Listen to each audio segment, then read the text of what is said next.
This episode is brought to you in partnership by Clay Cooley Automotive, family-owned, family-operated automotive company serving the local DFW Metroplex for over 22 years. Clay, thank you for all you're doing to make intersections possible.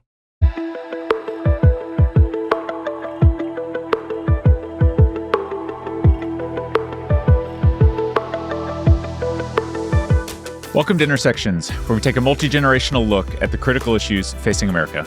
Tom, tell us about our guest. Great guy, Daryl Johnston. It's a pleasure to have him. Executive with a variety of different leagues in football. I could go through all the letters, AAFL, XFL, but we'll hold that. Broadcaster for the last 20 years plus with Fox on the NFL broadcast, but known really for and beloved as a Dallas Cowboy during the Dynasty years. Played 11 years, 151 games.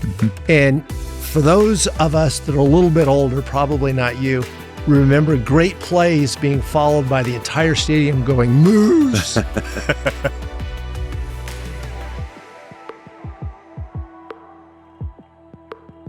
Where did Moose come from? Actually, Babe Laufenberg. It was not something that was at Syracuse University, so I think a lot of people thought that it carried over from my alma mater, but it came from Babe Laufenberg. Early in our time in Dallas, practice would start, and you would stretch, and then you would break and go into your individual period. And the running backs were all the way down the far corner of the practice field. So after we did individual, we'd all come back together as an offensive group, except the offensive line, and kind of go through the passing game and different things like that. So our group was always coming the furthest, and Joe Brodsky was our coach, and he was always a little bit behind schedule because we had to grind a little bit. And so we were the last group coming in, and at that time, even my backup fullback, Broderick Sargent, was kind of the short, stocky build, 5'11", 6 foot, 245. I was 6'2", 245. So, Babe made the comment that when you guys come running up, you look like a moose walking in a field of deer. So he goes, I'm going to call you Moose from now on. And that, it started in the locker room. Then Brad Sham got it on the radio. And then Troy dropped it to John Madden one time in a production meeting. He'd meet with John all the time. And John said, "Is there anything new this week that we should be looking for?" And he goes, I can imagine what Madden did with it. He just got to say it once, right? It just one time. So, Troy told him, he goes, "You know what? We put a little package together for Moose this week, and we think with a lot of the things that he's doing as a blocker that we can take advantage of the pressure that the defense is bringing, and maybe get a chunk play with him, in that way." And John's like, "Who?" He goes, "Moose." He goes, "I'm sorry." He goes, "Daryl." He goes, "But that's his name?" He's like, "Yeah." So the first time it happened, John's like, and I get the ball to Moose right there. And then I was never Daryl again on a John Madden broadcast. So Western New York, Syracuse University, illustrious NFL career. Give us the early days. Where did your love for football come from, et cetera? Yeah, believe it or not, my first sport was actually soccer. We came from a small town up in Western New York, not really big high school football country. But competitive. But my first love was soccer. We had a company called Tam Ceramic in one of the towns near us, and the company had gone over to Europe to look for ceramic engineers. So when they moved over to the United States, they came into our area to live. We had a very good school district. So the Sloan family, the Johansson family, the Wright family, I think there was about 5 of them, but those are the ones that I remember because they had kids my age. And we all started playing soccer, and all the dads were former, semi-professional soccer players. So as the NASL was coming up with Pele and Beckenbauer and all those guys with the Cosmos, and the Cosmos were drawing more people at Giant Stadium than the New York Giants, New York State was really there was a big buzz about soccer. And we were getting taught like different styles. People over here were playing the 2-3-5, which is 2 defenders, 3 middies, and 5 forwards. We were playing a 4-4-3. We were overlapping, switching fields, and we're like 8 years old, and people are like, and it was a physical game because they, European soccer, Scottish soccer, which Mr. Sloan ended up being our coach, and his son Alistair, it was like the soccer ball was tied to his foot on a string. So that was probably my first love of really athletics. That's where everything kind of started there. And then football came probably 2 years later. I probably started playing soccer heavily, 6 years old, 8 years old. Football came about 8 years old, moved into that. And then that quickly supplanted soccer as my favorite. I don't know why. My dad always tried to get me out of it. Why don't you play baseball? You could play baseball and, as long as you want. You go to spring training in Arizona and Florida if you make it to the big leagues. There's just something about the game of football that got into my blood at a really, really early age. And I just absolutely loved the game. And Lewiston Porter was the high school. Yeah. And you quickly became a star on that team. Team eventually won the division, but you really stood out very early. It was such a small area. We didn't have a lot of guys. Now we had a couple of guys, as the demographics in our area changed. And I think that this is one of the things that we're kind of still dealing with today. We were a big manufacturing area, and I think the class of 70, 75, 74, somewhere around there, I think they maxed out at like 525 kids in the graduating class. We came through in 1984. We had 298. So we had already had over 200 kids less per class as families started to leave our area because the work was leaving our area. We were very blue collar. So we didn't have a lot of guys there, but my family was deeply rooted in the area for generations. So you have those type of people as well. So we were never going to leave. We were embedded in the community. So you got to know all the families, and we were very, very tight knit. We spent a lot of time together. I think that's why we were good as a team, because you didn't have to build the bonds that are necessary. You see great teams, and how does that happen? There's usually that extra step of they're not just teammates on the field, they're actually good friends away from the field. Yeah. And we already had that. That was already baked into our sauce at Lewiston Porter. So we had a great group of guys, some athletes that went on to smaller colleges as well. A couple of years prior to our class rolling through, we had a couple of guys go to Ohio State and Notre Dame. So we had pretty that significant for a small school to send. Absolutely. And Absolutely. Again, you went to Syracuse, big player in the East. Why Syracuse? It was the only option I had, truth be told. I had gone through high school. There was an award, in Western New York for kind of like the MVP of the area. I won that my senior year. I was the first player from our school to win that. I think the first player to win it. I don't think Tom Blinko or Mark Sia won it. The two guys that went to Ohio State and Notre Dame. I don't think either one of those guys had won that award. That was a huge deal. So I started to get a little bit of attention like late in my senior year as the awards started to come in. But I was a good student. When we graduated, there was 4 of us that graduated with a 4.0. I was 4th of the 4, which was great. That means I got to sit with all my friends during the graduation ceremony. Didn't have to make a speech. It was not believe it or not, I did not like public speaking at all at that time, and would have felt very uncomfortable giving any type of speech at graduation. So I was on my way to Cornell. That's where I wanted to go. I wanted to go to Cornell. I wanted to continue to play football at a competitive level in the Ivy League. I also looked at a lot of the Division III schools in the Northeast are strong with football programs and very good academically. So we had a number of those. The one big one when I went to see Cornell was Ithaca. And Ithaca was on the opposite side of the hill, from Cornell. At that time, they were a very, very dominant team in Division III football. They had won the Amos Alonzo Stag Bowl a number of times.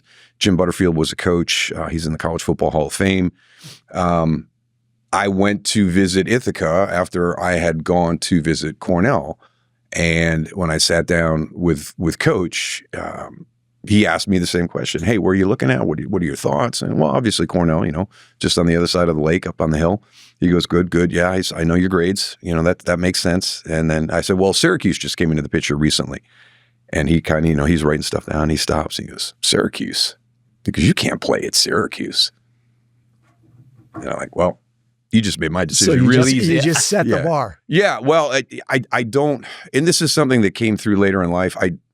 at that time in my life, I was somebody who got motivation from proving people wrong. Yeah. How different would it have been if you had gone to Cornell or Ithaca? Would you have had the chances later on in life? No. And I have so many people ask me, are there things in your past that if you those tipping point decisions, is there ever one that you wish you would have gone a different direction? I'm like, absolutely not, because I wouldn't be here.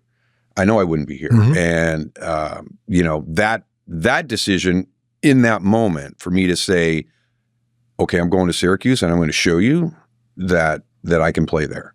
I don't need anybody. You don't know me. You've never met me until now, and you're going to tell me where I can play football. That just really like lit a fire inside me. And we lost Jim several years ago. I don't think I've ever shared that with him. How important he was in my life. It's one of those comments that you make to somebody that you don't think is anything. Right. It's flippant, but to me it resonated deeply. And there were times at Syracuse where I thought he was right. I got up there and these guys it's a different thing Division from Lewis and Porter. It's very different than Lewis and Porter High School. And I remember walking one time with, my mom and dad after the game, and just, I was down a little bit, and hey, everything okay? And I'm like, I don't know. I don't know if I belong here. These guys they're big, they're fast, they're explosive. It's your freshman year. I got hurt in the scrimmage, and it's a different thing. It's you work through it. You find a way to stay on the field. You're a freshman. You can't be in the training room right now. And this goes all the way to the combine. I go to the combine, 5 years later, and I get red flagged, and I got to go down for a different X-ray on my shoulder. And they're like, "When did you separate your shoulder?" I said, "I never did, but I had a bruised AC joint my freshman year." And they're like, "No, you didn't. You had like a 3rd degree separation." And so you're working through that just to prove that you're tough enough. Yeah. So it was a different era. And, I told my dad, I think I'm over my head. And he's like, no, you're not. He goes, "I've watched you play the game." He goes, "You can play at this level. You're first year. It's a big transition, but," he goes, "you can do this." And he goes, "And what is the worst case scenario? What if it doesn't work out?" He goes, "You're going to graduate with no college debt." He goes, "I want you to honor your scholarship, and I want you to stay on the path that you're on right now." You subtly threw in two things there that have become hallmarks of your career and everything that you've done.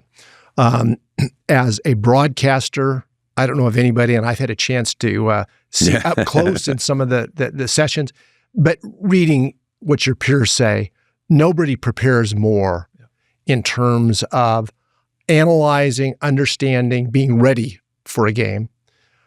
Your hallmark at the time that you were in professional football with the Dallas Cowboys was you were one that the discipline, the planning, all that. You mentioned the 4.0. Is that where it all went back to? Is that appreciation for education early and the importance of that front-end look before you ever get to the field? Yeah. I think the most important thing is how prepared is everybody. A lot of people will say luck is when preparation meets opportunity. So when people say you've been very lucky, I think you always play a role in the luck that you create. But a lot of that came from my mom. I was in 9th grade, and I had a really, really hard English teacher, and English wasn't my greatest subject. I was a math science guy, and so writing and all the different components of going through an English class with a really, really challenging teacher was hard. And I remember my mom one time, and I was just kind of taking a break, and she's like, "Why aren't you studying for your English final?" And I'm like, "Because I've been studying for like 2 hours and I need a little bit of a break." She goes, "You have to get an A on your final or you won't get an A in the class. And if you don't get an A in the class, then you can't be the valedictorian of your high school classes," in like 9th grade. And I'm like, "Mom, I'm sure I'm going to get a B somewhere along the way. All right, we're good." I said, "I'll do the best I can, but I need a break right now." And, got back at it, ended up getting an A on the English final, ended up getting an A in the class. And then you never get another B. 4.0. Right. Yeah, right. And I'm not, at that age, I can't see that far out. I'm day to day.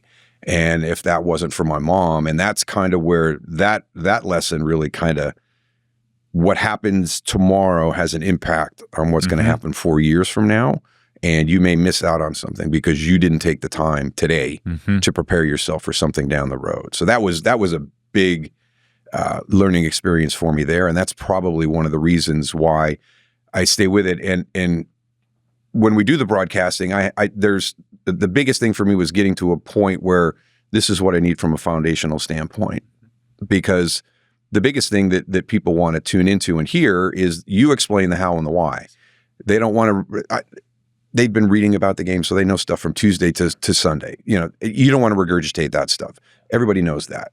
So they want to know what's going on in the moment. So I had to get to the point where this is what I need to be prepared to react and respond to things that have happened during the course of the season, but I can't overload my mind. And what might happen, or what ifs. My brain was full. I had no room for what was going to happen on Sunday. So I had to learn how to filter some of that stuff out. So you're tough. You're an achiever. You're someone. Well, that's the second hallmark I was going to go, is kind of that grittiness, that toughness known throughout your career. Did that come from, we think of Western New York, at least I do, in that sense. And you just said it was manufacturing that. Is that where that kind of work ethic and that, you know, I'm not going to quit and I'm going to be tougher than anybody else came from? Yeah. My mom is a farmer's daughter. My dad was in the Marine Corps. I didn't have much choice not being kind of a tough guy. It was pretty clear. Yeah. I remember one time my grandfather had me out to work, and he had a task for me to do, and I could have done it in half an hour, 45 minutes if he'd have let me have access to some of the tools. But he made me do it by hand. And I came home and I told my mom, I said, well, Grandpa had me out there for like 6 hours. I could have knocked that thing out in 45 minutes to an hour if you'd have just let me have some, access to some of the tools and the tractors. And so she said something to him, and he goes, no, he needs to learn how to work. He doesn't get to take the easy way out all the time. Once he learns how to work, then he can take the easy time out from time to time. So those were the things that were instilled in me. So yeah, they're all defining moments, and they never leave you. I mean, you remember them the rest of your life. And that's how I get to the point, what was pivotal in your life. They're like burned into your memory. So then you make a decision, Syracuse, you play football.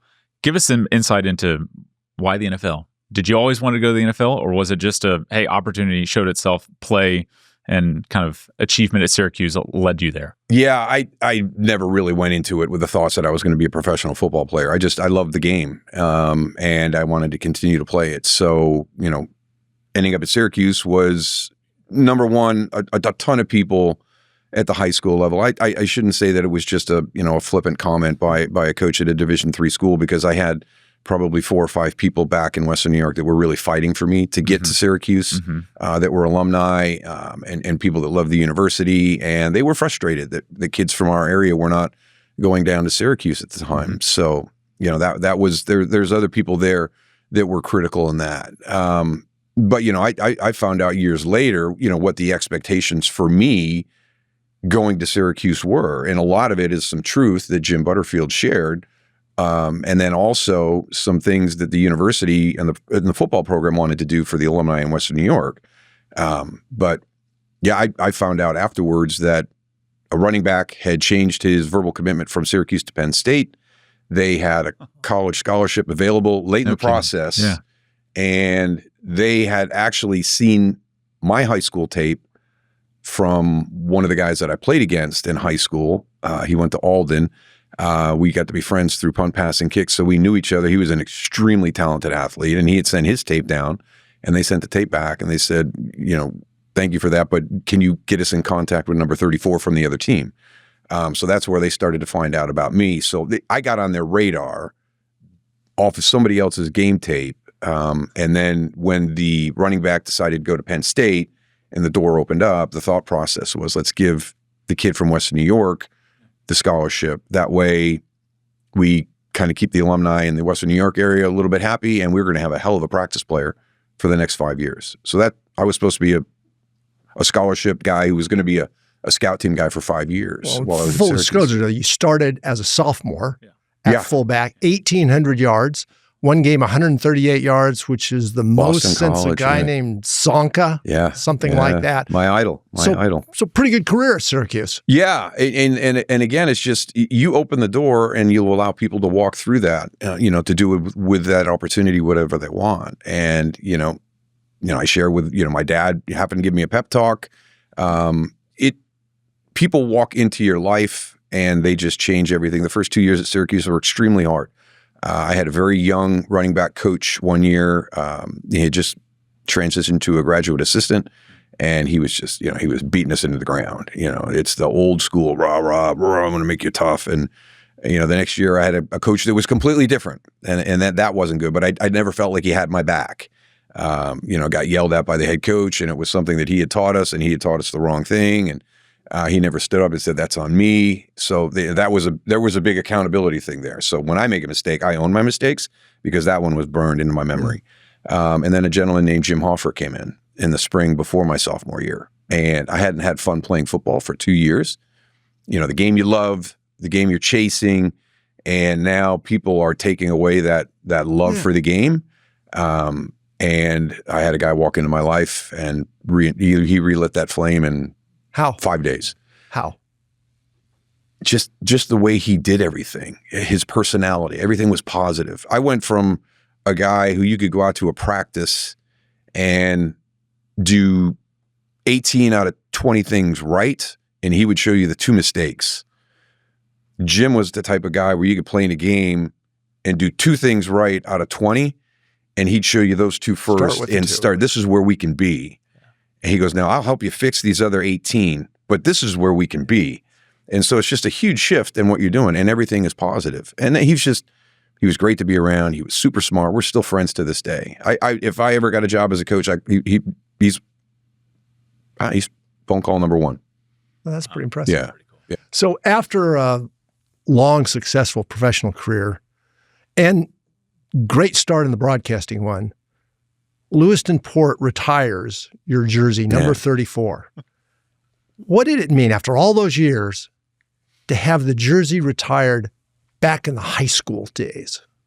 It was meaningful. My sister was still at the school working, teaching. Oh, really? Yeah. I wish she would have been the soccer coach. She was actually the one that she got the first ring in the family, and that would be, it'd be at, dinner. And I wondered, I just noticed something. I saw Did you that see when that? you Did you see walked in. that? Oh, Yeah. But she was the first one. She That's larger than my ring. Just a little bit. She won 2 national championships at the University of Rochester as a soccer player. Cool. And her goals against average was just broken probably about 5 years ago, I think. But she held that record as a goalie there. So that was, she was the first champion in the family. So it was meaningful that, she was revered as an athlete at the school. She was still affiliated with the school. And then I was going to have the opportunity, to have my number retired, which they don't do very often. They really don't. So that was a big honor. And here's a crazy thing in life. One of the people that showed up was my 9th grade English teacher, who was so challenging. The one we talked about earlier. Yes, getting the final. And she was there. Yeah. And she was never into athletics. What did you say to her? I shared that with her. I shared the story with her. I said, you were the hardest teacher. I had her as being just really challenging, and I had another guy that was kind of just very different, and you had to adapt to him. Mm-hmm. If you were going to have success, you couldn't fight him. So you had to adapt. And I said, you were the one that taught me the rigor I needed in my academics, not only through high school, but into college as well. I said, so you've always said that to me. And I think it's carried over into my other parts of my life too. So I thank you for that. So Western upstate New York, grew up there, high school, college. Yep. And then all of a sudden, early 1989, we've got the NFL draft. Yeah. Second round, 39th pick. So very high selection. Mm-hmm. Place called Dallas and a team called the Cowboys pulled your name. Surprise, reaction, and what did you think? That had to be a cultural shift of Western New York. All of a sudden, now I'm looking at Big D. Yeah, it was a crazy day. Don Shula had come out and said, we're taking the fullback from Syracuse in the second round with the Miami Dolphins. Come out and said it. So I'm like, oh, cool. This is going to be an easy day. I know where I'm going. Yep. I know, who I'm going to, when I'm going there. So we had people over at the house. And then on draft day, Miami takes Sammy Smith, running back out of Florida State, I think 6. And then Lewis Oliver was a safety from the University of Florida. And Lewis was a very good player. And he starts sliding in the first round. And so Miami trades their second and third round pick to somebody at pick 25, I think, to jump back into the first round and get Louis Oliver. So now they got Sammy Smith, who would have been, which is kind of funny. I ended up blocking for Emmitt Smith, but it looks like I was supposed to block for Sammy Smith. But Louis Oliver goes there, and then everybody looks at me and go, what happens next? And I'm like, I had a good workout for Washington and had really good dialogue with them. So, maybe Washington second round. Mm-hmm. And then a big trade happens. Washington packages everything up, sends it to Atlanta for Gerald Riggs. And everybody looks at me again and said, I have no idea. I said, this could be a long afternoon. I think I'm going to be one of those guys that we see today in the green room that, he's in the green room, but he's not going anywhere. He's going to be there for day 2. And I've got all these people at my house, and I'm like, I'm going to have one of those experiences. And then Dallas called, out of the blue, Dave Campo was at Syracuse while I was there, and he was going to be on Jimmy's staff. Tony Wise was on our Syracuse staff. And to put it in context, Cowboys had just been sold. Mm-hmm.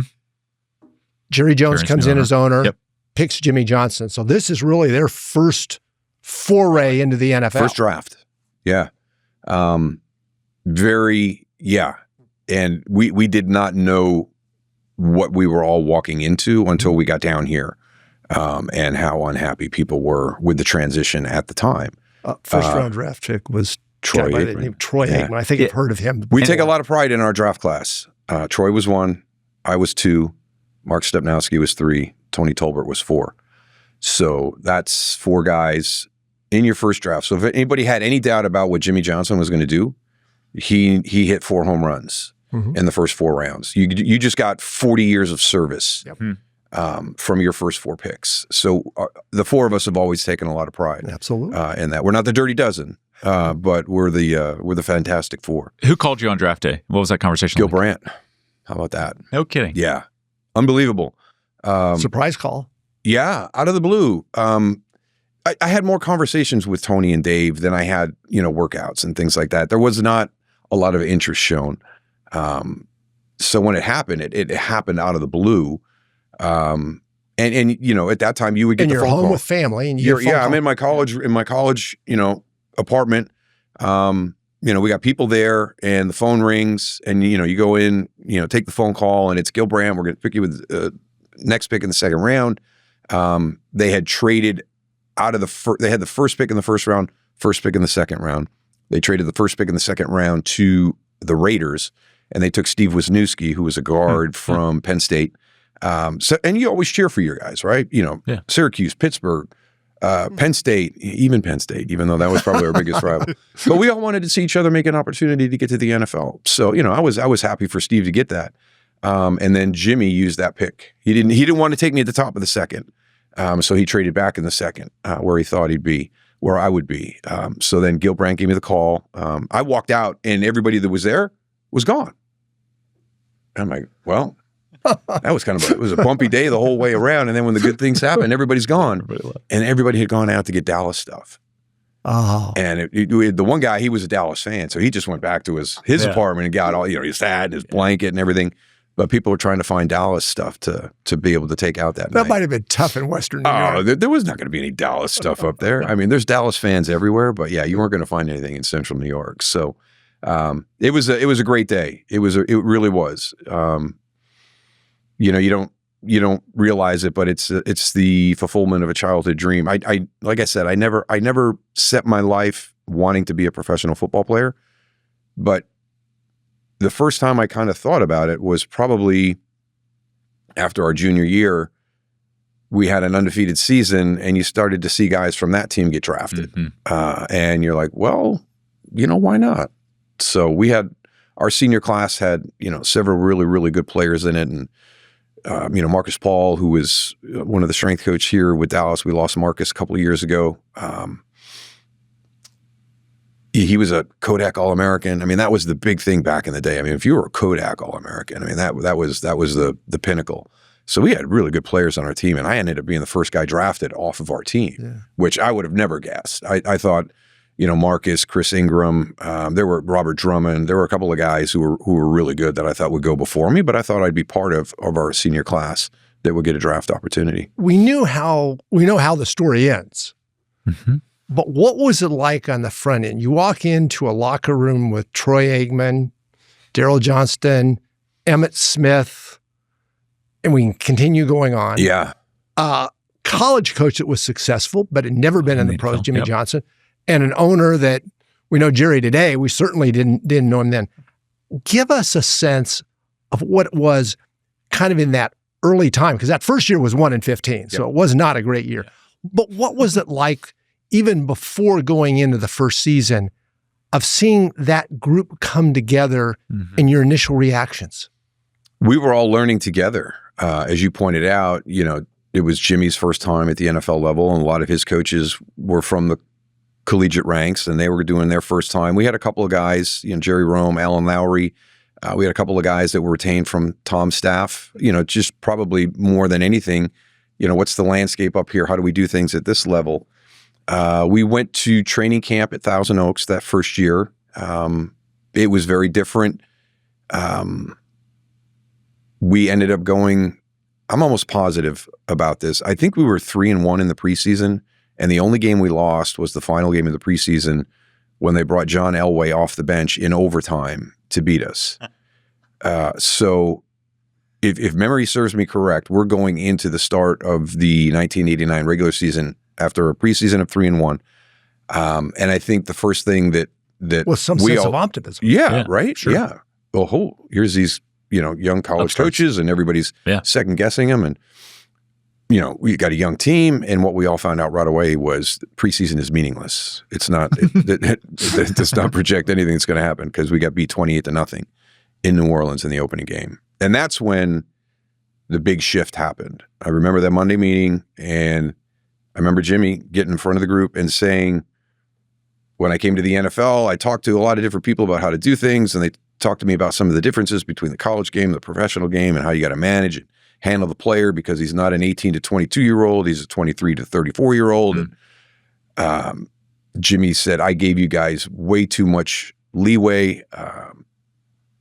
Obviously, the way that we have approached things up until this point have been wrong, because we just got beat 28-0. We didn't tackle well. We didn't block well. We didn't do anything fundamentally well in that game against New Orleans. So starting Wednesday, we will start doing things the way I believe they should be done, not with the way that other people think they should be done. So I'm just going to let you know right now, get ready for Wednesday. And then that was it. And we kind of went through the game film, and then you did your day off and workouts on Tuesday. And we were all really nervous about what Wednesday was going to be. And Wednesday was hell. It was full pads, full contact, backs to the ground. It was the most physical, competitive practice we'd had at any point up until that time. And that was how we would practice from that day moving forward. And everything was competitive. Everything was physical. Wasn't always backs to the ground, but Jimmy wanted to hear. It's like a golfer who's really good. It's like hearing Tiger Woods hit a driver. It's a different sound. Jimmy wanted that sound at practice. He wanted that different sound. He wanted to hear the crispness of the pads. You have to get the body ready for the collision, and that was the tone center. And at that time, you're not even thinking about it, but that shift. And what happens if we don't get beat 28-0 in the opening game? What if we go out and we're competitive? Sure. And it's 28-24 and we lose on the last second? And he thinks that this is the way to do it, instead of just this epiphany where this is not, if I'm going to fail, I'm failing the way that I want to do things, not the way that other people say I should do things. So that was the biggest thing of year one. What other leadership lessons? Again, 3 Super Bowls with Jimmy Johnson. What other leadership lessons did you gain from him over those years? That's probably the biggest one, and you could see that manifest in different ways. Be yourself. Lead the way you want to lead. It's better to be respected than liked. You don't have to like me, but you will respect me. Fortunately for us, my dad was in the Marines. My mom's the daughter of a farmer. I'm not afraid of hard work and getting after it. Probably a lot so easier for me, for you this than was some easy. This others. was right in line with me. Yeah, okay. This is what it's going to be. Let's go. And it was hard. There were times where it was really, really hard. And sometimes you didn't agree with him. But I not only respected Jimmy, but I liked Jimmy. I did. And there were times where maybe you didn't, but he had created that respect where you would always come back. And then Jimmy was also one of those guys. And it was maybe the first time since Jim Hoffer, my running back coach at Syracuse, that walked into my life and relit the love of football for me. It's a very unique skill for a leader to be able to create the desire for you to be great because you want his respect or her respect. That was something that Jimmy did. I wanted Jimmy to respect me as a player. I wanted Jimmy, when he talked to other football people, to say, Daryl is what you look for. He is a glue guy. He is the team guy. He is a hard worker. You can count on him. He's not going to make mistakes. Yeah. You wanted all the positives and the superlatives to come out because you wanted him to be sharing that message, because you respected him and you wanted that respect to be reciprocal. 1-15 that was not a successful season. No.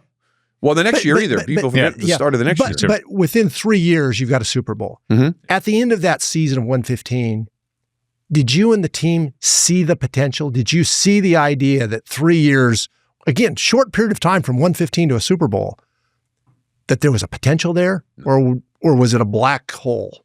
I was probably in the air. The last game we played that year was the Green Bay Packers on Christmas Eve day. I was probably in the air before the Packers charter was in the air. We just wanted to get out. It was a hard year with no payback at the end. The next year was even harder. That's when we moved to Austin for training camp. That's when that Wednesday practice transitioned into, this is how we're doing training camp. And in the heat, twice a day, full pads, 2.5 hours. It was as hard a stretch that I have ever been through physically in my entire life. I would tell my dad, I'd say, I did boot camp for the Marine Corps. It can't be harder than that. I said, well, we're never going to be able to know that because I'm not going to boot camp in the Marine Corps. But you got to do boot camp how many times? Once? Okay, I got to do this every year. I got to come back and do this every year with this team. And that's what it was. You came back and you reset and you started to build that work ethic. Each year it was hard. 90 was the hardest of them all because that was the initial, and this is our standard, and this is what it's going to be like moving forward. So when did the success flip? What changed in the locker room? What started happening on the field? What did y'all see?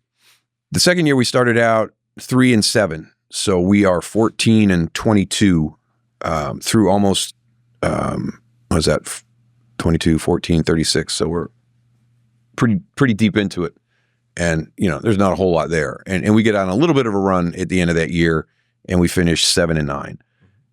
So there's positivity.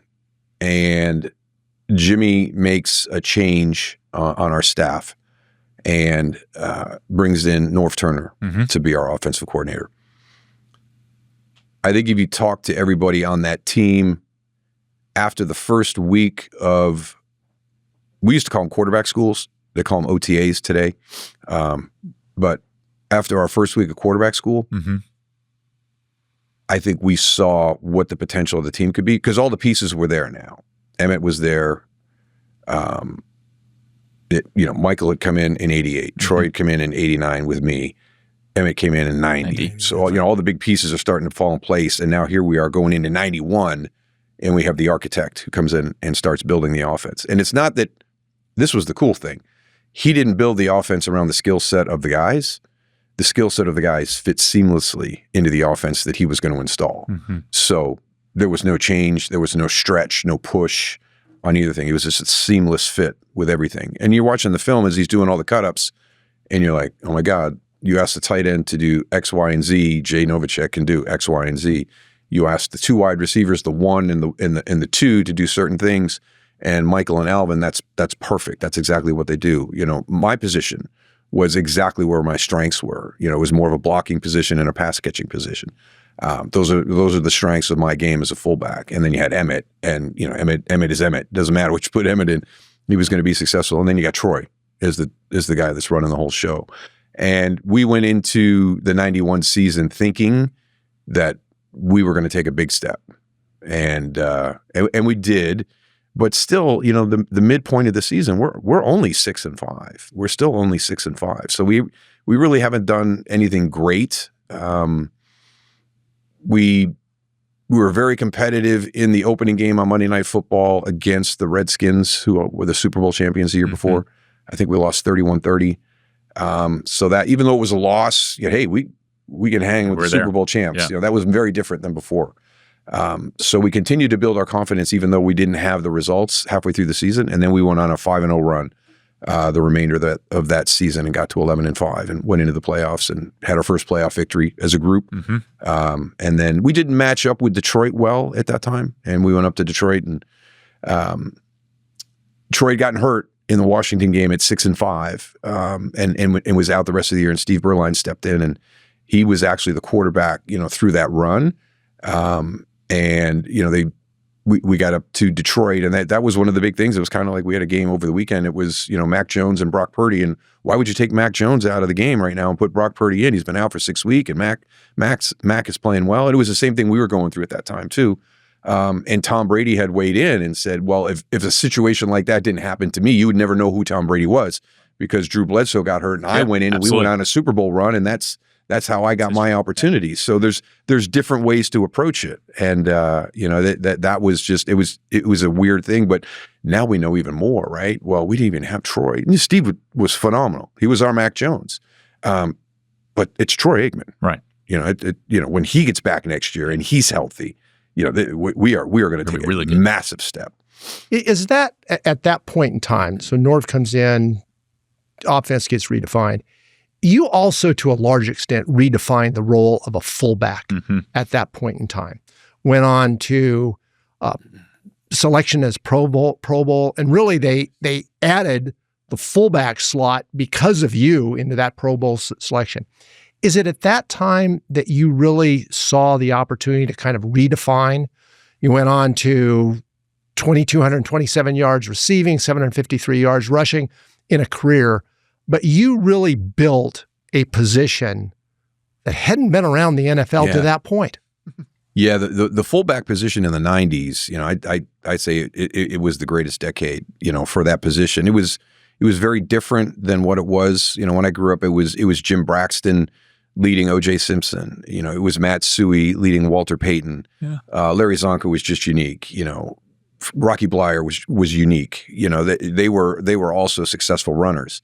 So, what is your role in your offense? My favorite player in the modern era was Tom Rathman. Tom was over 90 catches in the San Francisco offense. An underrated runner, an underrated blocker. He put up such great passing numbers. You didn't realize how good he was at the other ones until you really dug into it. So he was my favorite player, and the guy that you wanted to kind of emulate your game around.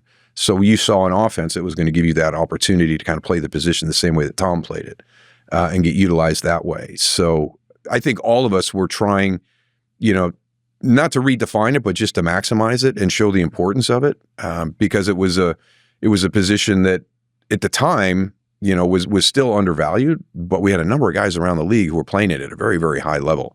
And you go back, Lorenzo Neal might be the one guy coming through that era. He played 16 seasons. To play the fullback position for 16 years in the NFL is unbelievable. It's such a violent physical position that, the body just starts to break down. And I've talked to Lorenzo multiple times, and just the fact that you did 16, and I know how I felt at 11, I said, I can't imagine doing 5 more. Yeah. It's amazing what you did. And we had a number, Sam Gash, transitioned from a college, running back, and then started to dip his toe into the fullback spot there at Penn State. And then he was in Baltimore, and he became, the blocking back for Priest Holmes and those guys. It was amazing. Tony Richardson was with us, and, I didn't take him under my wing, but I hope that he saw the way that I approached the game. We sat in meeting rooms, and he was always inquisitive about different things. So I hope I had an impact and shared, some valuable things. But he went on to Kansas City and was a as fullback. I went through some of those numbers, Daryl, and I think we think of the fullback as being a rusher, quote unquote. But you had 3 times as many yards receiving, more touchdowns, 14 touchdowns receiving versus 8 rushing. that really was kind of the key. I remember back at a 1994 game against the Packers, your reception is what changed the game on a third down play. Were you always thought of as a receiver, or did you develop into that? No, that's from a kid growing up in the backyard, right? Nobody's running the football when you're playing in the backyard. So we're just, you're playing football and you learn how to catch and you press the envelope and, you're having fun playing it and you do things in that environment that you normally wouldn't do. So I learned how to catch a football, growing up. I always felt like I could track it, well. I had good hand to eye, played baseball. I think that's one of the things that we miss today is kids get specialized in their sports and they just stay with it, where you develop so many skills playing other sports that are going to roll into the one that you end up finally deciding is the one you think you want to play and give you the best shot to maybe get a scholarship. But you got to have the skills from those other ones. You got to balance your body from those other ones. So that's playing baseball, a number of different things, that you develop that hand-eye. And, but for me, receiving was always something that I felt was the strongest part of my game. At school, at Syracuse, I didn't have great numbers because we were option-based. So I'm not doing it. But I still had a number of catches, and my yards per catch was actually high at Syracuse because we didn't do it often, but it was usually a good play. And then here in Syracuse, or when we got to Dallas, the first offensive system didn't accentuate it. Yeah. But like I said, when Norv came in and this is what we're going to do in this offense, and here's when I looked at it and said, "Wow, I got a shot to catch the football." And then I wanted more, right? So now I'm like, I'm going to learn pass protection so I can be in on third down. And I reluctantly agreed to teach Emmitt how to prioritize and kind of sort through everything so you could do the pass protection. It's a little bit complex at the NFL, and you hear it all the time. If we can just get him into that third down package and use the skill set that he has, but until you can show your coaches that they can trust you to protect your quarterback, you're not getting on the field on third down.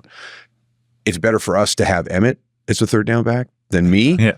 I might go 7 yards. He might go 70 yards. So it was great when we made that transition, but that was another area where I was able to grab, probably 5 or 6 catches, every season. Were there any specific play calls where you got to kind of slip out wide or slip out, from blocking and catch the ball and get running? Do you remember any of those specific play calls? Oh, yeah. The F flat was tagged with, there was 364 F flat, 839 F flat. There was a number of them where that was the tag. The best one was F shoot. Because that was a flat, kind of what they talk about. You go to the flat, but then you go deep. So it's kind of an out and up for the fullback. Route? Wheel. Yeah, the fullback wheel, the out and up at the fullback position. But the big ones were the play action passes that we ran off of hard run looks, where we got real creative in the middle of the field with some of our base runs, where you would go and you'd be going right at the middle linebacker in the last second. You just sidestep them, and 2 deep coverages had split and were already there, and you would have the middle of the field wide open. So, some of my bigger plays came on the real hard play action fake into the blocking, which was great because then that slowed down the linebacker on the run plays that were coming. So I was grateful to Norv and Ernie Zampese for making that adjustment. We talked about rushing. We talked about the receiving. But the blocking. A gentleman by the name of Emmitt Smith did pretty well with the Cowboys, became the leading rusher in the NFL. The day he broke the record, you came down on the field. He put his arms around you. As the story goes, he said, "Daryl, if it wasn't for you, I wouldn't be here today." Yeah. He reiterated that in his NFL Hall of Fame induction speech. Yeah. You made the difference. Yeah, it was a great relationship. And it's weird. I tell people this all the time. So I'm at Syracuse, and I'm reading about some kid in high school in Escambia, Florida. I don't know what I got drawn to him about, but I was blown away because that was in the back of the USA Today. They'd have the high school Super 25, and so I would just go through. I'd look at all the college guys who'd done well that week, and then you kind of looking at the high school things. What are the high school rankings nationally? And we had a couple of Texas schools or New York schools that were good. Did they make it in? And so I kind of knew about Emmitt when I was at Syracuse, and then I actually followed him a little bit when he left Escambia and went to Florida. It was odd, and I've shared this with him. I said I have no idea. It was nobody else. It's not like I was doing that with a number of guys, just to see how they did in high school and then where they were going to transition to college and if did they have a shot at being an NFL player. I said, you were like the only one that, kind of piqued my interest. And then for us to end up having the opportunity to play together, it seemed like a little bit of destiny. So yeah, we were kind of linked really early on, not just as teammates, but just connected on different levels. And he's just one of those guys that just, you want to do your best for him. He just has that, that personality to him where, you want to do everything. And we talk to all the offensive line. They say the same thing. You work as hard as you can because it's Emmitt. And, I remember this, him coming in, and this is drafted by the Dallas Cowboys, and he's got a goal list. And his goal is, he was very open about it. I want to be the NFL's all-time leading rusher when I retire. That was a goal that he stated early on in his career. And, I just tell him, I said, man, that is bold. I get the whole goal setting thing, but that one might not ever be broken. Yeah. that's a lot of work to do. Number one, you've got to stay healthy for a long time. Right. Just long enough to be on the field. Walter's record is way out there. To get that, you're going to have to play at a very, very high level for a number of years. And can the running back play at that level for that long to be able to get to him? And that's why an average running back today is 4 or 5 years? Yeah, 4 or 5 years. People talk about Derrick Henry. Is Derrick Henry going to be the guy that gets close to it? He's had some moments this year where it's the production hasn't been there at the level that you would think from Derrick Henry. It's not easy. How does the team? What is your team?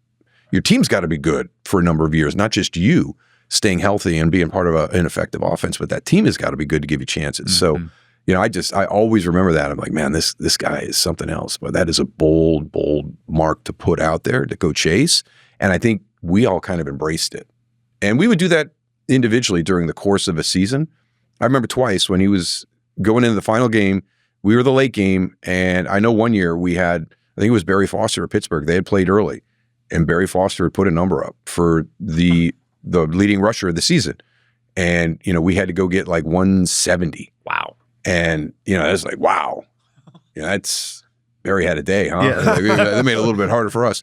And everybody was into it. I'm almost positive we did that like 2 years in a row. We knew going into the game what our number was to get him his rushing title. It was a team effort. It was a team. Yeah, everybody was like, come on, let's go get this thing. Great career. Get to the 9th year, 6 games into it, though, the injury, the neck.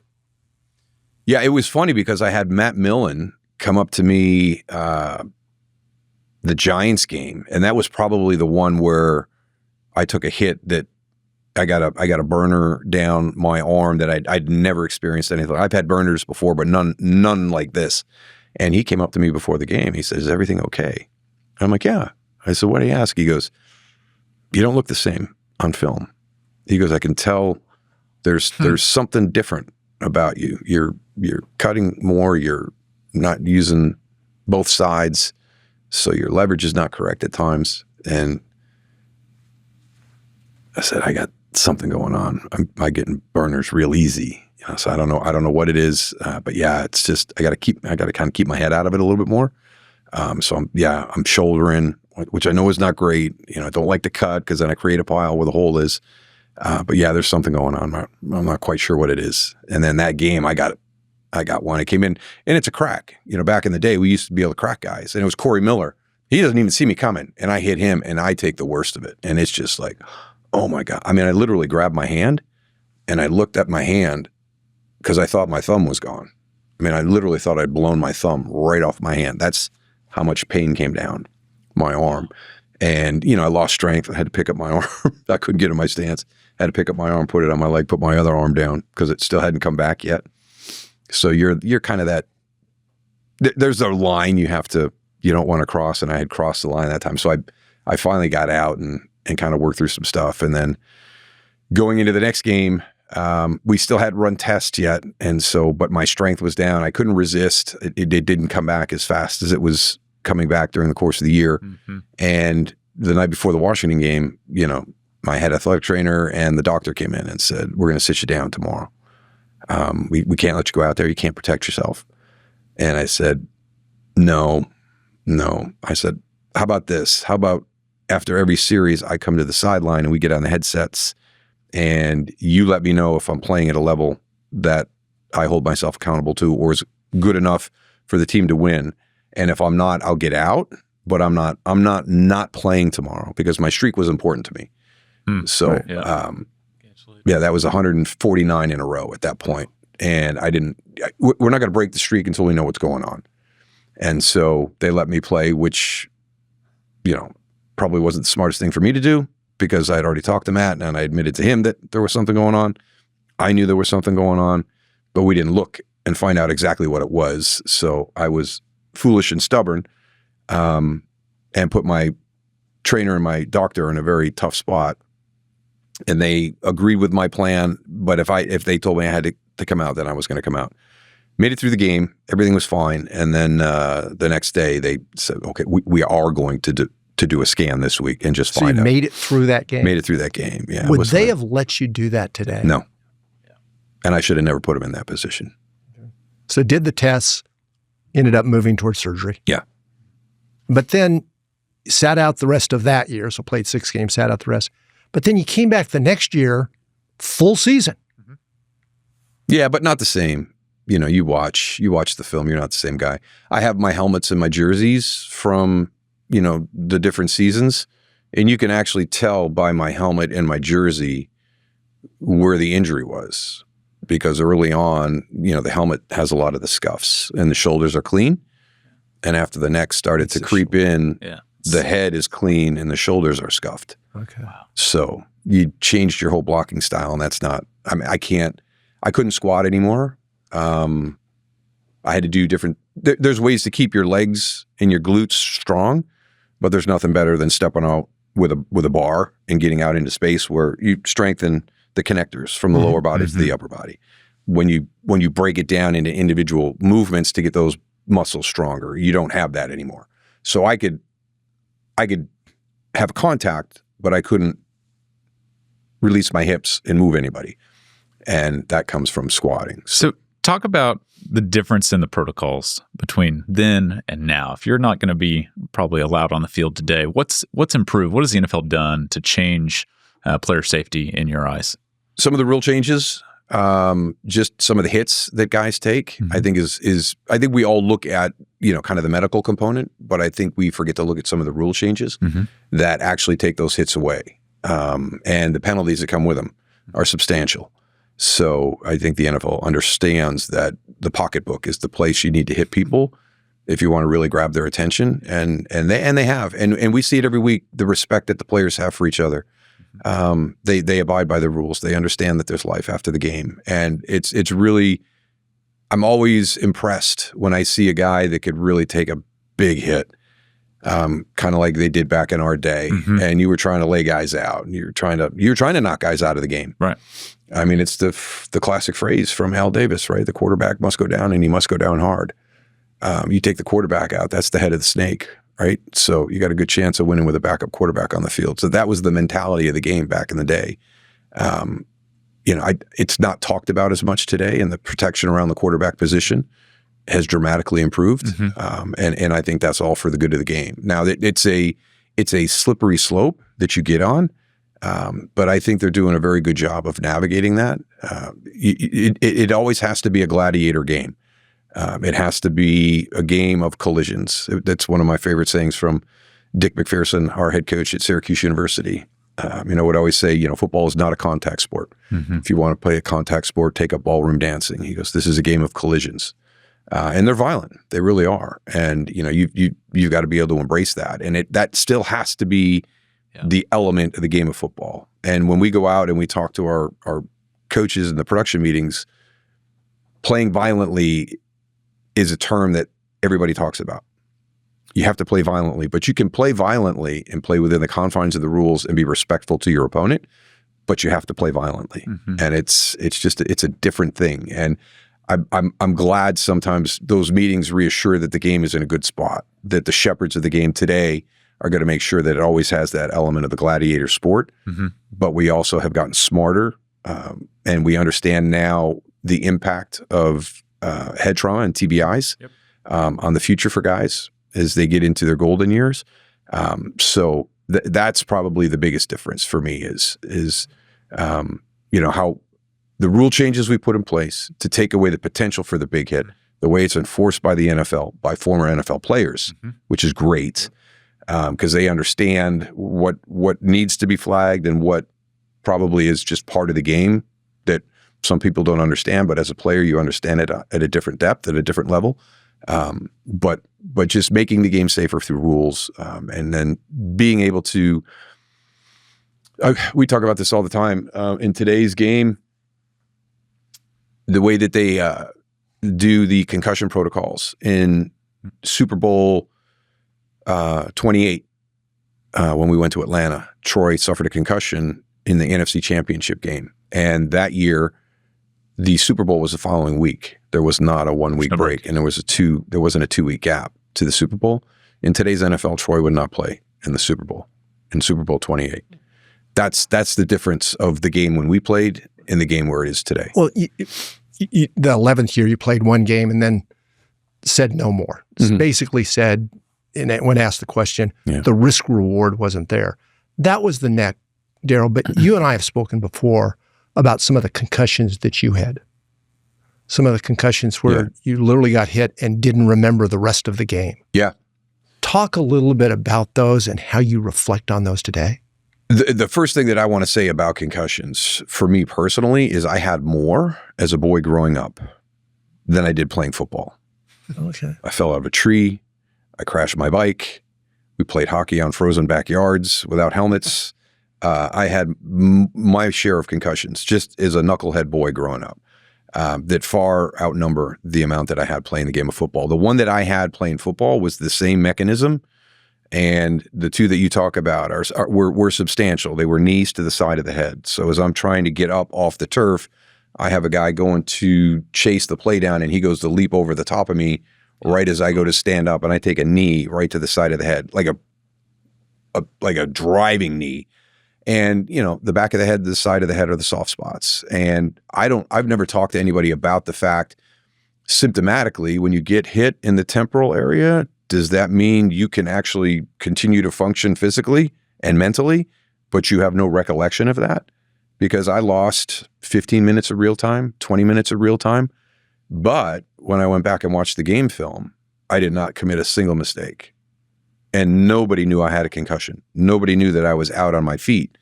I had conversations with coaches, with trainers, with everybody, and they couldn't tell that I had taken that hit. And, nobody realized it until I asked them a question, because I didn't remember, what, as you start to come out of that fog and you come back into real time. So, those are the two that I had in my career. So what do you say? A parent comes to you today, says, I love football. I'm trying to decide if my son should play tackle football as a youth. What do you tell that parent? The game has never been safer than it is right now. There's more positives that your son will get from the game of football than there are negatives that you have to worry about. The life skills that he learns playing this game are different than any other game that's out there. Because of the team orientation, common goal. If you do get to go to college, you get to meet people from different backgrounds and demographics. You get to understand the challenge that everybody has. And we're seeing a lot more of that as guys are more open to sharing their journey from where they were to where they are. And you start to see some commonalities of the challenges where, well, he's not going to understand my issues because I'm white and he's black.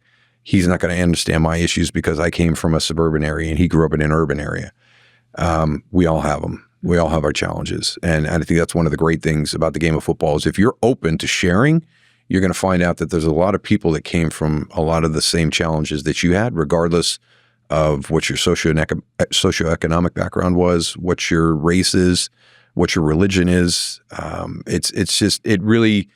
It becomes the melting pot that we all talked about our country being. We're in a locker room. I tell people all the time, the NFL locker room probably would horrify most people on the outside walking into it because it is real and it is honest and you can't fake it.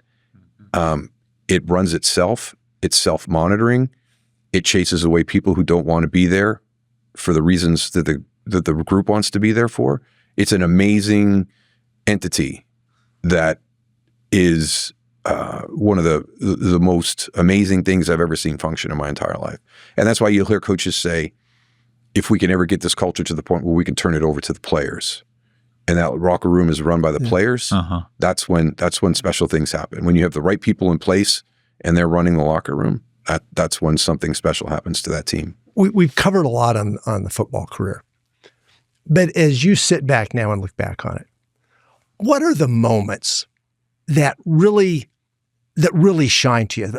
A play, a time when you say, I will never forget that. That's really, really what I remember. And that's just the best it could be. What are the ones that jump out to you when I ask that question? Gosh, there's a bunch of them. I'm blessed to have a bunch. First one is probably our junior year at Syracuse, on the cusp of an undefeated season, and played one of our worst games on our final game. I think we had 6 turnovers. We got the ball back inside 2 minutes to go, down 7, scored a touchdown. Our coach called a timeout, asked if we wanted to kick the extra point and tie the game and finish the regular season 10-0-1, or do we want to go for 2 and risk going 10-1 or go 11-0? Yeah.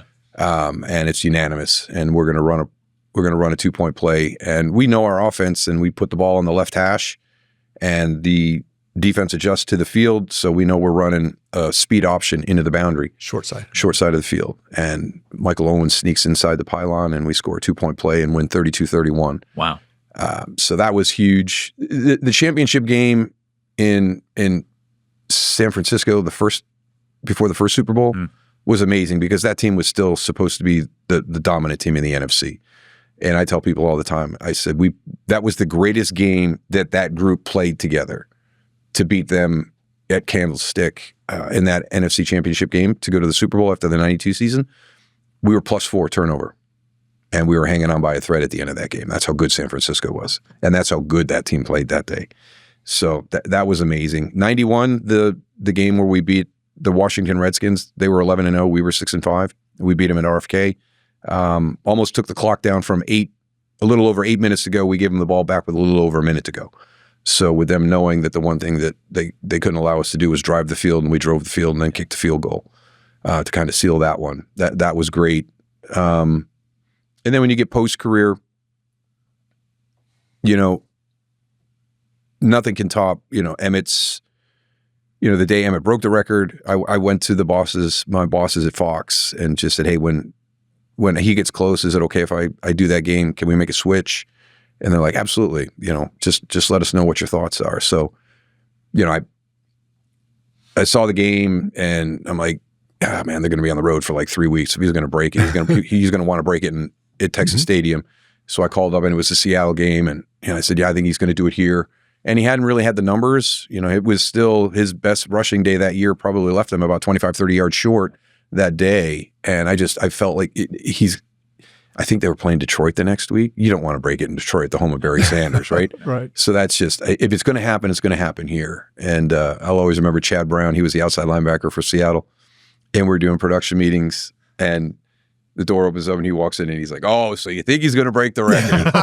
And I'm like, I got a feeling. And then the great thing was I got to do that game with Pat Summerall. So that was the greatest thing is, the switch, not only getting to be a part of that game, but getting a chance to work with Pat Summerall. So that was great. And then, his Hall of Fame speech is still, that's the pinnacle, for me, is just in that environment with those guys behind him on stage, the guys that I have the ultimate respect for that have played this game, for him to acknowledge me in front of that group of men and football players meant the world to me. Yeah, it meant the world to me. Any particular plays that you were involved in where you look back and say, hey, I was the key to that play, and that play made the difference in that game?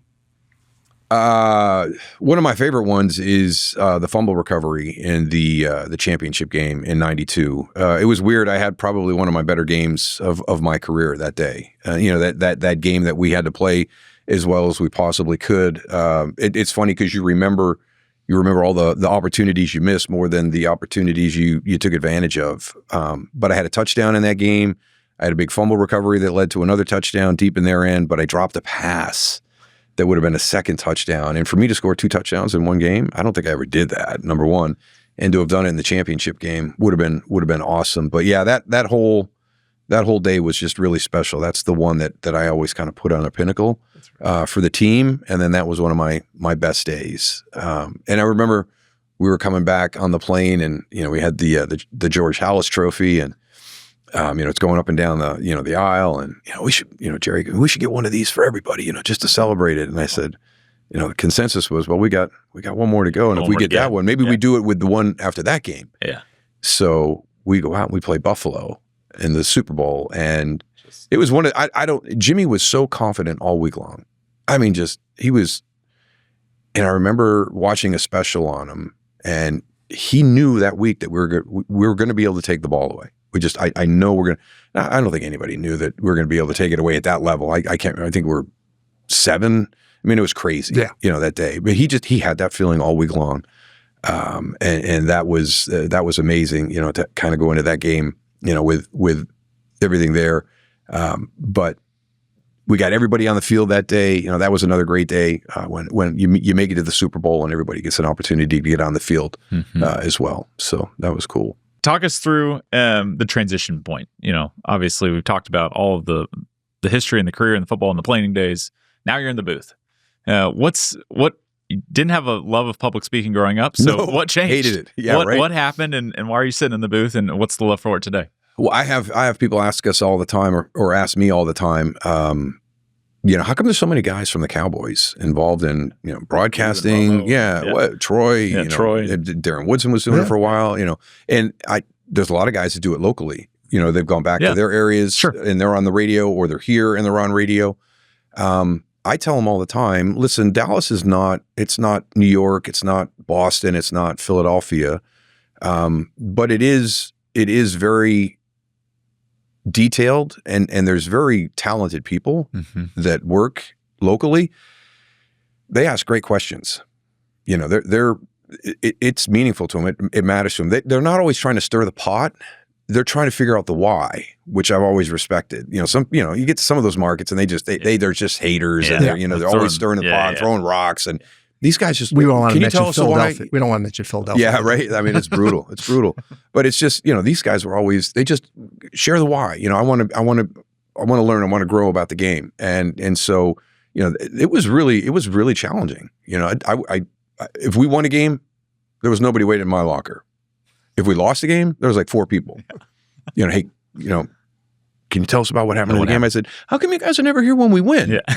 And so, well, you're the only one who's honest, when we lose the game. So, you share the good information. So I always felt like I could, kind of take what had happened on a macro scale and shrink it to a micro and make it understandable to people. So when I got hurt the first time, a rumor got out that I was going to retire. And I had a bunch of people reach out and say, have you ever thought about broadcasting? And I said, you know what? I haven't. I said, but I'm gonna come back and play. But I'm very flattered by the offer and the opportunity. But yeah, I'm gonna keep playing at this point. Well, the second time, when I decided to retire, I had to reach out to them and say, hey, you called a couple of years ago. Is that offer still available? And that's really what broadcasting is really timing. And I caught great timing. Troy caught great timing. Yeah, everybody's kind of. Well, at that time there was a big transition. John is moving around, and so the spots have to be open for you to get in. So that's one of the other things that goes along with it. So especially for somebody in my position, I'm not a marquee quarterback coming, into the second career, and everybody's going to cover a quarterback to be able to get that spot. That's why I give Chris Collinsworth so much credit for what he's done as a wide receiver, and the way that he's built his brand and everything he's done as a broadcaster and everything he's doing with PFF. So, for us that aren't quarterbacks, it's challenging. So there's got to be a little bit of luck and a little bit of timing there. So that helped out. And then I got to work. I went to CBS my first year. A lot of people forget about that. My first year was actually at CBS. Yep. And there was, again, people always say, my wife says, she goes, you are divinely led. Sam Weish had an issue, a medical issue, and it impacted his ability to have a conversation. And CBS was trying to figure out exactly how to fill the void because Sam was going to have to step away. And they had tried a couple things. I wasn't doing a game till week 5. I mean, I was not working every week that first year. I was like the 7th crew. And we had a bunch of young guys. And so my first game is Seattle at San Diego. It's actually the game where Ryan Leaf actually hurts his wrist for the very first time. So I get a chance to get on my soapbox and do some different things, talk about why we shouldn't be playing football on baseball diamonds. And that's where he hurt his wrist. So it was great. And I got the phone call on Monday, and they said, "Hey, you're gonna move up to number 3, and we want you to go out and meet the crew this week." So I got to go out. I was going to end up working with Kevin Harlan. That year, High Def was coming in. So I go from getting, I think I was going to have 8 games, maybe 10 games that season, to having a full slate the rest of the way. And then Kevin and I got to do High Def on Thanksgiving, High Def in the AFC Championship game, and High Def in the Super Bowl. So my first year in broadcasting, I did a Super Bowl on High Def. And our whole thing was, well, this is where all the movers and shakers of the world are going to be watching it, right? They're going to be watching it on High Def. So, you're going to be exposed to all the CEOs and everybody that's wanting to keep an eye on this technology. So, that was awesome. And then it was the funniest thing. We're at Super Bowl. It's Super Bowl in Tampa. It's the Giants versus the Ravens. And Rudy Martzke has a Super Bowl party. Rudy was kind of the guy that wrote about television and everything back in the day on the USA Today. So I go to Rudy Martzke's party, and I bump into Ed Goren, who's from Fox. And I had gone over and done 3 weeks in NFL Europe with Fox. They sent me over, and then I didn't hear anything. Brad Sham is with me. I got my mentor over there. I'm as comfortable as I can possibly be, and nothing. And so I see Ed Goren, and I'm like, "Hey, Mr. Goren, how you doing?" I said, "Hey, I just got to ask a question." I said, "I never heard anything." I said, "Did I do something wrong? Is there something you didn't like about my style?" He goes, No. He goes, "You're a running back." He goes, "Running backs don't know what's going on in the game. They're all instinctive guys." He goes, "They can't share or tell anything." He goes, "Don't worry." He goes, "We saw some of your work this year." He goes, he laid out the whole plan. He goes, "We're going to hire Troy next year. You're going to work with Troy for the first year. You're going to be a 3-man crew. Then we're going to transition Troy. Once we lose John, he's going to go up and he's going to work with Chris. And then you're going to stay down. You're going to work this spot." It goes through the whole thing. I said, "Okay, I'm super excited. That's awesome. But I'm not a running back. I'm a fullback." Yeah. I said, "For me to stay on the field, I have to know all the different things." He goes, "I'm well aware of that now. I did not know it at the time." So it was a really cool moment. It was a really cool moment with him. And that's how I got in. And Fox has been unbelievable to me. I mean, I've been blessed. I have my family where I grew up. I have my family with Diane and Aiden and Evan. I have my Dallas Cowboys football family, and I have Fox as my broadcast family. And Fox it's been 26 years with Fox. I mean, it's my longest stay of any profession that I've done. So they're phenomenal.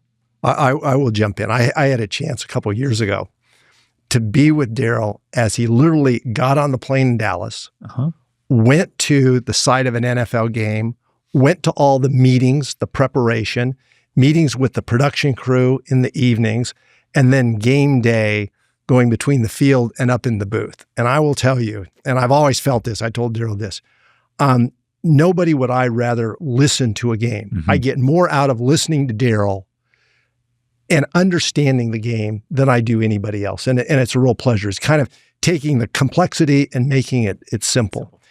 Daryl, how do you prepare for a game? So you've got a game that's coming up this week. You did San Francisco, Arizona last week. This week, talk to a little bit about how you prepare, because I said earlier, you've got a reputation of being rigorous in terms of the preparation and being ready for that game and everything that can happen within that game. Yeah. We have Seattle, Tennessee this weekend. So first time for both teams, which is hard week 12, right? Because you gotta kind of have an idea of what the season has been. We'll catch up. Yeah. Which is kind of the look back is kind of hard, but you have to have that because the fans are going to want to hear that. They want to know that you're vested in their team. And that's the one thing I don't want somebody to listen to my broadcast and think that I dropped in for a week and then I'm going to jump out. I want to immerse myself in what your challenges were. So Seattle, just, yesterday was my Seattle day. Today will be my Tennessee day. Just watching game film. We get a file that comes in every day with all the articles from both cities. So you get to hear some quotes. What do you look for? Quotes from the coaches and players. It's a view from a different person. When a writer states what he thinks, if it's something that I'm intrigued by, I'll try to verify it. But I really look for the quotes from the players and the coaches because that's coming directly from them. A lot of the stuff that I get there is to help me get my questions ready for my production meeting. I do not want to waste their time. I do not want to ask questions that have really no meaning, impact on the game. I'm asking them for their time. I want them to feel that was time well spent with us. So that's probably my biggest challenge is making sure that the time that we spend with our coaches and our players, because they've given us that time prior to the game, is to get good information from them and to make them think a little bit. And the great thing is, working with Kevin Kugler and Allison Williams as our sideline reporter now, I'll kind of start the conversation and then I'll pass it on to Kevin and Kevin will pass it to Allison. And the way that they can extrapolate from the answers that they got off of my questions and then take that in a different direction. And so we peel the layers back, I think, is as good as anybody does. And it's really kind of specific to the game. It's been funny how my perspective has changed early in my broadcasting career, coming from a player's perspective, now coming from more of a general manager personnel perspective. Mine is probably a little bit more big picture culture. I do understand the X's and O's, and there's some things in today's game that are different in mine that I like to get validation from. I try to do that when no one else is around, so nobody goes, "Well, why didn't you know that?" Well, the game is different today, and it is, and it's up to us to keep pace with it because it does change every year. And every once in a while, there's some things that you see out there, and you're like, "Wow, what was that?" The way that they disguise coverages today is unbelievable. I mean, these quarterbacks from pre-snap to post-snap, I don't know how they do it. And everybody gets flustered with some of the younger quarterbacks. And back when we played, Troy was going to come out and it was going to be cover 2, cover 3. Right. Cover 4 was coming in. Jimmy actually brought cover 4 in, which is now a predominant red zone coverage that has made it incredibly challenging. You had man. You didn't have it. Today, it's like you got a safety down, and not only do they rotate, but they rotate and they spin, and they flip and it's just like, you see a quarterback, and I do it all the time. He'll make a throw, and there's a defender standing right there, and it's an interception, and you're like, I just want to know what he was seeing. And it's like, well, if you go back to what he saw pre-snap and then what he saw post-snap, now you understand. It's not that he didn't see that. He goes, it wasn't there when he was there. He felt like he could come back to that right away quick. Yeah, and it would be open, and it's gone. And the thing I think that people don't realize is you watch a game on television, and Daryl's calling it, and quarterback drops back, looks right, looks left, has a cup of coffee, then decides to throw it down. You get down on the field, and it's quarterback drops back, gets killed. It is so fast. Yeah. The game is so quick that I don't think you appreciate. Television's great to watch football, but you don't get the appreciation of how fast it is. With that, we talked 2 legs of your career, but the third and final one, you've been an executive. Yeah. An executive running franchises and running leagues, the spring football. What have you gotten out of that? And is that something that you'd like to continue? It has been so gratifying. Logan Woodside is still in the NFL, and we had Logan in 2019 in San Antonio. Did a quarterback draft. He's from Toledo. I love the way that he played the game. He was fearless. He was going to be one of those guys you had to pull him back instead of push him forward. There was another guy that everybody wanted on our team, and they wanted me to look at him as well.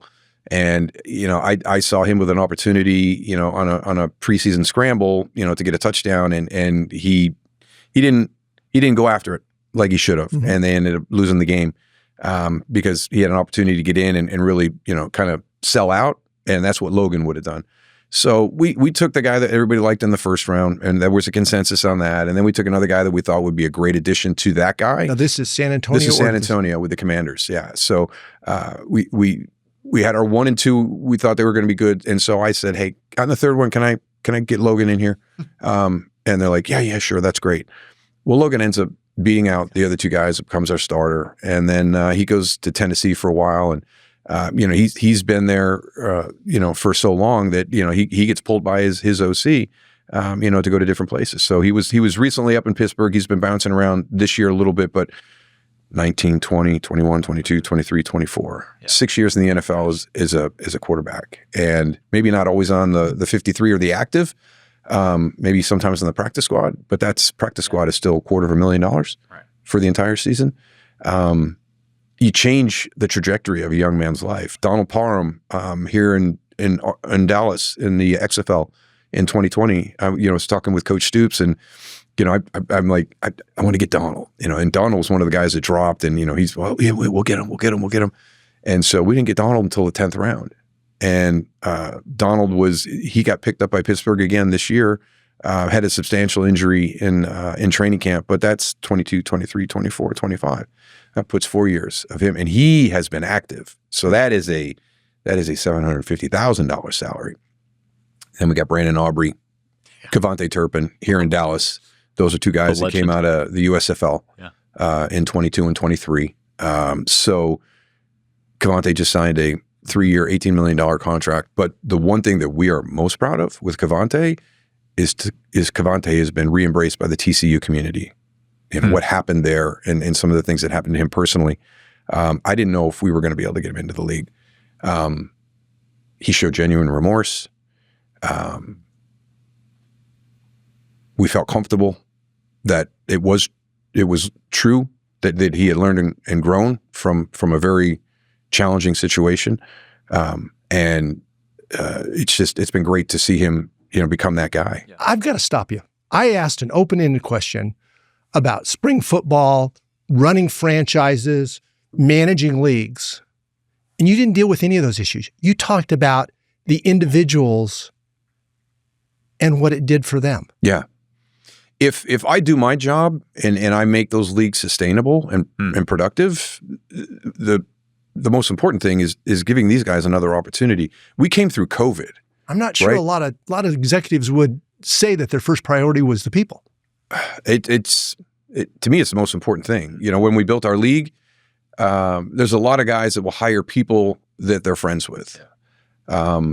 I was going down when Fox reached out to me in late October and said, hey, we'd love for you to, kind of join us in kind of propping up the USFL. We know you've done the other 2. We think you've got some great experience there. And I'm like, oh my God, I'd be honored. I mean, I would love to be a part of that at the league level. That'd be fantastic. So I say yes. And then I'm like, okay, what do we have right here? And not a lot right now. So I got to meet everybody, and, we were down there, and I went down to Birmingham a couple of times in late 2021 or 22. And I'm nervous. We're not going to make it because we need to get an operations guy. We have to have a strength coach, strength and performance coach, because, these guys, they'll break down with injuries. We got to get the body ready as best we can. We got to be able to work through them through the season. I need somebody else, with me, kind of like my right-hand guy that's going to be in personnel, if I'm getting pulled in a lot of different directions for the meetings. So those are kind of my 3 key hires at that time in year 1. I was able to come back and get somebody in athletic training, and I'm going to go right to somebody I know on that one. But those 3, my strength coach I never met before. I reached out to 3 people who I respect tremendously. Got a recommendation from him, did interviews with him. I thought I had lost him. I'm driving down to Birmingham, and he called me and said, I'm willing to do this. He goes, the timing feels right. Everything just feels good. My wife and I are trying to get back to the Alabama area. That's where I grew up. Yeah. And we think that this is the vehicle to do it. Well, he's now he's the Tennessee Titans strength and performance coach. Wow. He was so good at what he did. Not too far from Alabama. That he went to the NFL. Yeah, right? Yeah. So, yeah. Does spring football have a future? I think it has a future now more than it ever did in the past, because the college landscape with the NIL and the portal and everything that's going on there, The player is not developed to the level that he needs to be developed at coming into the NFL. And the way that the NFL calendar moves and how quick you have to grab the attention of a coach, you better pop early in training camp if you're a young guy in the NFL, because they're going to spend a little bit of time on watching the young guys and the new guys play, and then they got to move on to week one. So is the spring football the next NBA G League in a certain sense? Is it going to be the kind of push to the NFL from college? We always fought the developmental component. We want people to assume that that's what it's there for. Yeah, it's minor league baseball, it's the G League. Yeah. It's when you go over to English Premier Soccer and you have a relegation, you go down to come back up. You got to go down and work on your skills or figure the stuff out down there. So what we wanted it to be known as, it's a standalone professional league that happens to play its football during the course of the spring. We understand the developmental component. We understand what that does, but there's also something else there that people don't get. There's a guy that loves playing the game of football, and he knows that window is only open for a short time in his life, and it doesn't have to be the NFL. Mm-hmm. It can be a different iteration of the game of football, but I want to play it. I miss it, and I know I'm not going to have much longer to do it, so I'd love to do it in this league. And then what we really wanted to do, and this is something that Tom and I talked about prior to the interview, is not many of our guys are going to go to the NFL. We talked about the success stories we have. Those are few and far between. Mm-hmm. What we wanted to do was allow them to continue to play the game of football, but then give them a skill and have an impact on them in life skills and training to be able to take that next step and be, people that could, be references. It's a tough sport. And what these kids came through during the COVID era really was devastating. A lot of them got caught in the shuffle. That's why we've had a lot of talent come through our leagues, is because a lot of these guys got lost. One of my favorite stories is a guy named Mark Thompson. He was a running back at the University of Florida. He was our offensive player of the year, I think year 2 in the USFL. 6'3", 245 pounds, looks like a defensive end when he's walking up to say hello, and he can run away from people. And I asked him, I'm like, how did you not get a shot somewhere? And it was a lot of kind of bad breaks, when he had the chance, pulled a hamstring getting ready to go for a workout, and got to another area, had a good workout, but they had the guys whose names he shared with me. I'm like, that was a tough group, to compete with. But during COVID, his mom was a 2-time breast cancer survivor, so he did not want to bring COVID into the house, and so he just dropped off the landscape for a while, and we were able to find him and kind of prop him back up. Never got the opportunity that I hoped he would have. But yeah, he's one of my personal success stories, because he got to come back and play the game that he loved, and we put him on a high level, and he played at the level that we expected him to play at. It was hard because the NFL they're picky about running backs, and a little bit older, a little bit one-dimensional, had to be a little bit more functional. We just didn't have enough time to build that skill set. 27, 28. Yeah. Kyle, you mentioned the college football, and again, we talked about Syracuse success at the Division I level, but a different time.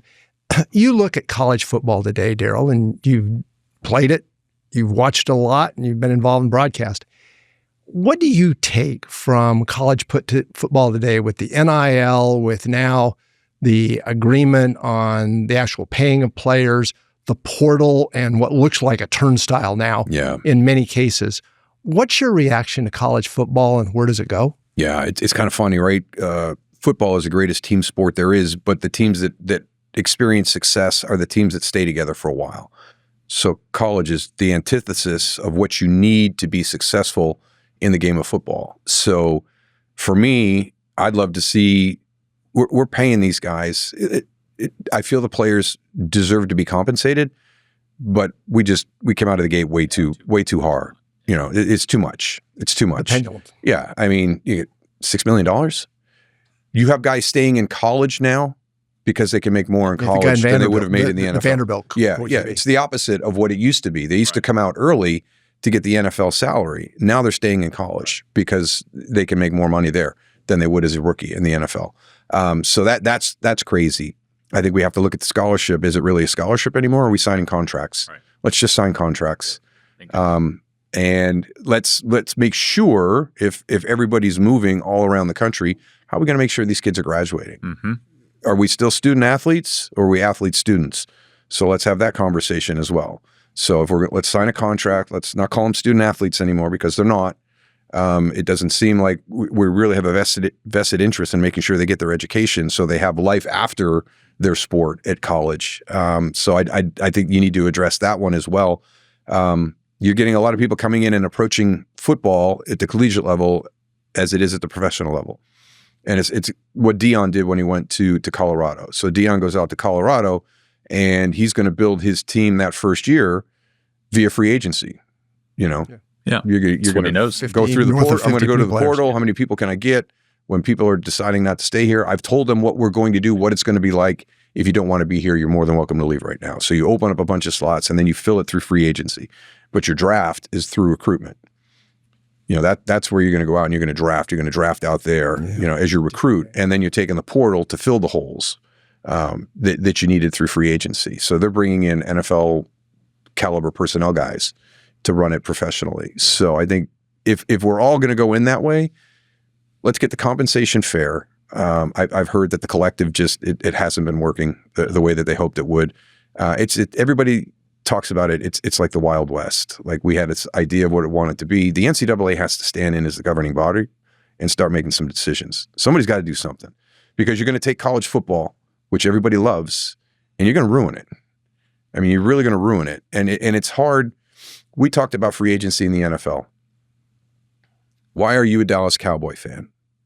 Because of the players on the team that you get to see or the brand and the history of the organization? Well, during your time, it's going to be the players who are there. That's who you gravitate to.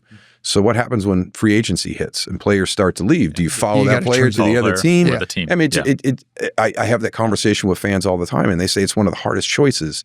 You know, I still love the Cowboys, but, you know, God, DeMarcus Lawrence was one of my favorite players. And now, so if I can see a Seattle game, I'll turn the Seattle game on and I'll watch DeMarcus. Yeah, it's almost like the college basketball where you got a large group of teams literally is a new team every single year, the one and out. Duke, and then Kentucky, you've got Kansas. some other teams, you know, Syracuse is one of them actually, that ends up having players that stay for 4 years. So but they're not competitive. What are the big issues facing the NFL? As you look at it and kind of go out a couple of years, what are the big issues in front of the NFL? Gosh, I don't know if they have one. Well, let's talk. How about expansion? A lot of talk. 9 games this year in Europe. Yeah. Is NFL expansion in Europe real? It depends on what is the end game. Are we just trying to create, you know, fandom around the world and allow them to see it up close and personal in the regular season? That was the one thing they found out when they took preseason games overseas. They stopped going because it doesn't mean anything. Yeah. Right. I mean, these are guys that aren't even going to be playing during regular season. Same thing here. Yeah, so they had to go to the regular season and start to move that way. So there's a lot of things. I think the one slippery slope that the NFL has to just keep their eye on a little bit is player health and safety. Player health and safety. Player health and safety. Yeah. You want to go to 18 games? Is that really the healthiest thing for the guys? Can they do it? You really want to have them to travel overseas? I know you're giving them a bye week when they come home. Is that the best thing for them to be doing in season? So there's some things. But on both those counts, it looks like we're heading to 18 games, and it looks like we're going to continue to expand. We're going to go to 10 games. Actually, is going to Melbourne next year. Yeah. So they've been to Sydney before, but they're going to go to Melbourne for the first time. So it's one of the things that I love that they've done is this was something that's probably a little over a decade ago. We're going to capture the calendar. Mm-hmm. And that is, gosh, they've knocked that one out of the park. I mean, they've just crushed it. The way the draft has moved from city to city. I mean, it used to be at Radio City Music Hall. You know, it stayed in New York the whole time. The NFL offices are in New York. We're going to do the draft right here. I think it was Philadelphia was the first team that asked to have it outside, and they go do that, knock it out of the park. Green and Bay now everybody wants it. Everybody wants it. So that's been some of the things that they've done have just been phenomenal to really engage with the fans. But I love the year-round calendar where there's something big going on, you know, through the entire year, which is kind of hard when you used to be August to January, and that was what you captured, and then nobody really cared about, you know, from the middle of January or beginning of February into June. Now with the NFL, it was kind of dead time. Yeah. You know, the draft, what they've taken all the little things. So you took the draft and you've made the draft into what it is today. They're trying to do the same thing now with free agency. How do we do that? How do we take that draft model and put that onto free agency and really make that something that everybody starts following, you know, online and, you know, chasing all that data. So yeah, there's a number of things that they're doing that are fantastic. I really love the push on flag football. I think it's one of the things that Tom Landry talked about all the time. Like, boys should not play tackle football until they're 13. Yeah. They should be playing flag football up until that age, because you always have that movement skills, et cetera. Movement skills, but also that kid who's shaving when he's 12 going against the kid who looks like he's 8 when he's 12. So there's a huge disparity in the development of boys at that time, and somebody can get hurt. And, I saw it firsthand coaching Aiden coming through that. You'd see some kids who are like, oh my God, that kid's only 12. Are you kidding me? Yeah. So, let them play flag, because you don't have the collisions. Right. And my biggest thing was, I don't want to lose somebody at age 11 or 12 to the game of football because I had a bad coach and it was too physical and you weren't ready. You weren't mature enough at that time. So I wonder how many kids we lost to bad coaching from age 8 to age 11, age 12. That's fair. And Tom Landry was a big advocate. We shouldn't put pads on them until they're all 13. You had 11 years, 3 Super Bowls, playoffs during nearly all of those years. I checked the paper. The Dallas Cowboys, since that time, don't have any Super Bowls, don't have a whole lot of victories, a couple good years, but not many playoff victories. What's the deal with the Cowboys? Yeah. What do they need to do? It's such a hard question to answer, because there's not one reason. Jerry Jones wants to win more than any other owner in the NFL. I do truly believe that. And sometimes that is a great thing to have. Mm-hmm. Sometimes that's a terrible thing to have. Yeah. It's a earned process. It's not going to happen overnight. And when you catch lightning in a bottle, the way that he did, going from buying the team in '89 to sitting on top of the mountain Success 4 years later, Mm-hmm. It seems like that's going to happen all the time. So you got to really go back and embrace the uniqueness of what you had that season. Yeah, because that is not normal. I mean, right. Detroit doesn't have a Super Bowl. Cleveland doesn't have a Super Bowl. I mean, these are teams that have been, for forever. So just understand how unique that was. So I think that that's the biggest thing. For me, it's so hard to capture that timing. And, what happens if we go back to 07, 08, 12, 13, number 1 seed in the NFC, 16, 17. They're primed, they're going to go. And then it's Eli Manning on one of his magical runs. Mm-hmm. So sometimes it's just timing where you catch just the bad timing. We took that from San Francisco twice. I mean, that San Francisco team in '92, that was everybody's favorite to go to the Super Bowl. We got them. Like I said, we played our best game we've ever played. I watched Aaron Rodgers make an unbelievable throw and catch, and then kick a field goal to knock us out of the playoffs. I watched Eli do stuff that only Eli can do. In a magical playoff run. He's done it multiple times, and one of those times was to Dallas. So it's hard to win a football game, and I just don't think people understand that. So the biggest thing you can do is eliminate every single possible distraction that you can. You hear people talk about control what you can control all the time. It seems cliche or just coach speak or football talk. But it is true. And if you can do that, if you can create that environment, you got to have the culture that allows a championship to be constructed. Then you have to control what you can control and eliminate all the distractions. We were, one of the things that I'm most proud of those teams is we did not limit our distractions. Mm-hmm. We created distractions. And we were still able to stay focused and find a way to get through all that. Some pretty big personalities in locker room. Yeah, exactly. And we knew we were a different team. We weren't the same team with Michael Irvin not on the field. We were not the same team with Eric Williams not on the field. And we lost those guys at times. And I still feel that one of the big reasons why we didn't have the success that we had towards the end was we lost Eric Williams. Eric Williams would have been a Hall of Famer had he not gotten in his car accident. Yeah. And sometimes those things happen, and you've got to adjust to them. And we were able to. At times and continue to win championships. But I think it's been hard. It's been hard over the last 30 years.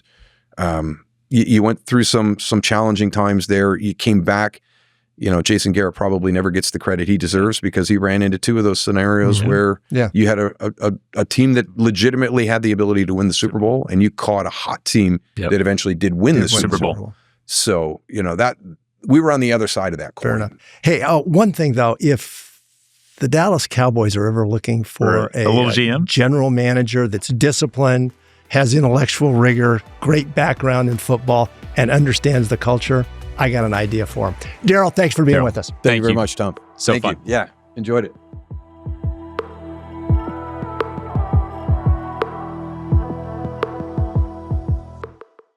Thank you for watching today's episode. Again, today's episode is sponsored by Clay Cooley Automotive, a family-owned, family-operated automotive company serving the local DFW Metroplex for over 22 years.